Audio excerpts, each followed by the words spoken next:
And this is the hardest thing to do. Sit and do nothing. That's why you need to get a hobby, okay? Get into sports, get into gaming, get another kid, get another dog, get 5 dogs. That's your edge in a market like this.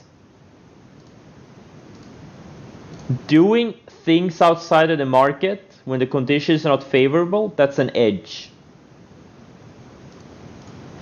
So let me get this straight.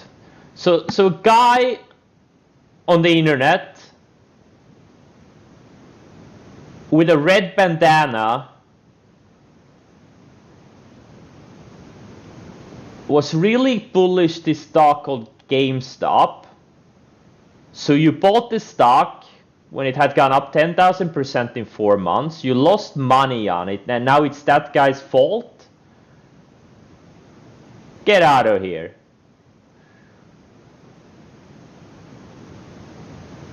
Guys, do not mix trading with long-term investing. Like, I don't know what you have in your 401k, but you probably shouldn't be trading it. Just a pro tip. Do not mix trading and investing. It's 2 different things. And if you have less than a 10-20 year time frame in your investing, you're probably nuts anyways. Do not mix them, okay? It's 2 very different things. 2 very, very different things.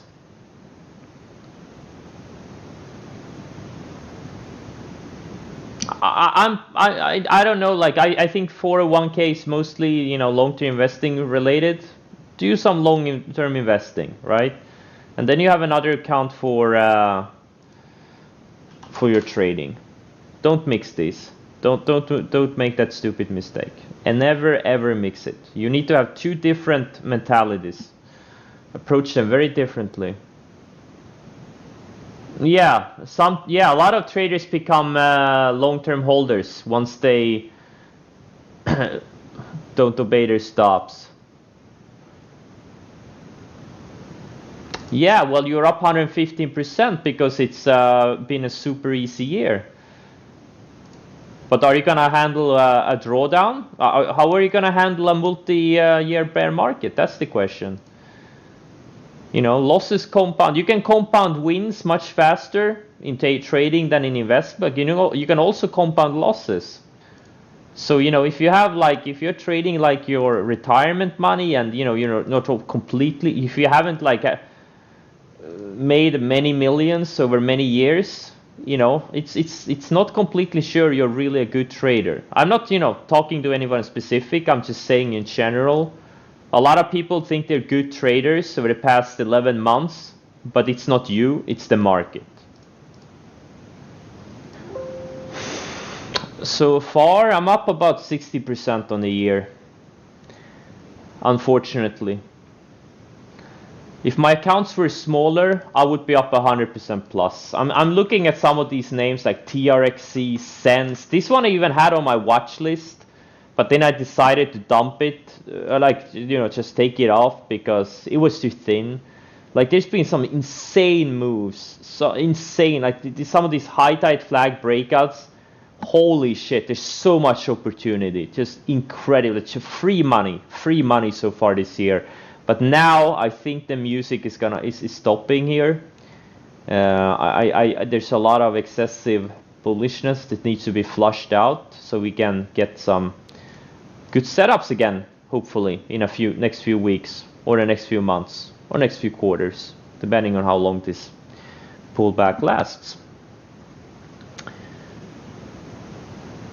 You know, so be really sure, are you really a good trader, or are you just, you know, a bull market genius? 2 different things.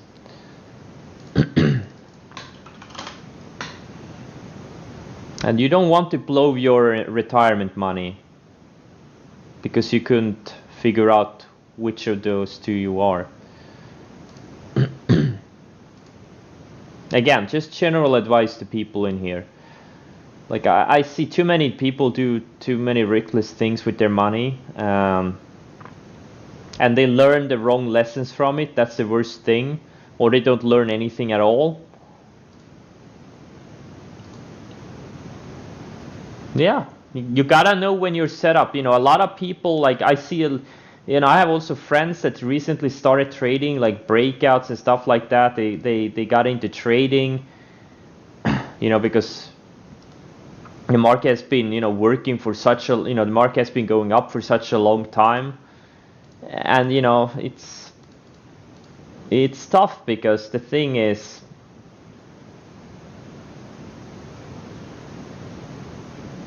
it's well, that's how it works. You know, people get into stuff when it works. You know, but ideally, you should have started.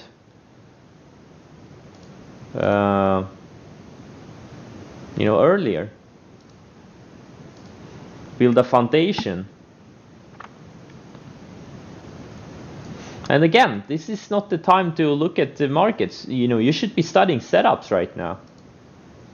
Forget about what the stocks are doing right now. There's nothing there right now. Unless you're short, there's nothing there out there. It's dead man's land. There's no edge on the long side. Unless you're like a day trader, and again, you need very specific setups. Yeah, absolutely. Yeah, we've seen the warning signs when it comes to breakouts over the past couple of weeks. There's been a lot of failed breakouts and a lot of just very sluggish breakouts. Not the action we had in November and December and even early January. And there's been a select few stocks that made big moves. Like I bought the HkeY last week, and you know, it went up 75% in a few days. And this HkeY, funny thing is, I actually had it on the first day here, if I remember correctly. No, I had it here, I think. And I also had it here. I had it like several times. Every time I sold it because I didn't trust it. It just keeps going higher. SPY 60-minute short. Yeah.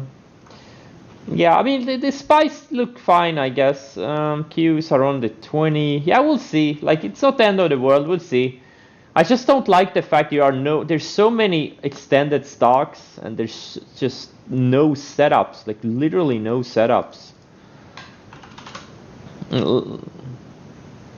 Everything broke out in November, December, and then since then there's been some select things, obviously, especially in the pump land. But yeah. And this is the hardest thing to do. Sit and do nothing. That's why you need to get a hobby, okay? Get into sports, get into gaming, get another kid, get another dog, get 5 dogs. That's your edge in a market like this. Doing things outside of the market when the conditions are not favorable, that's an edge.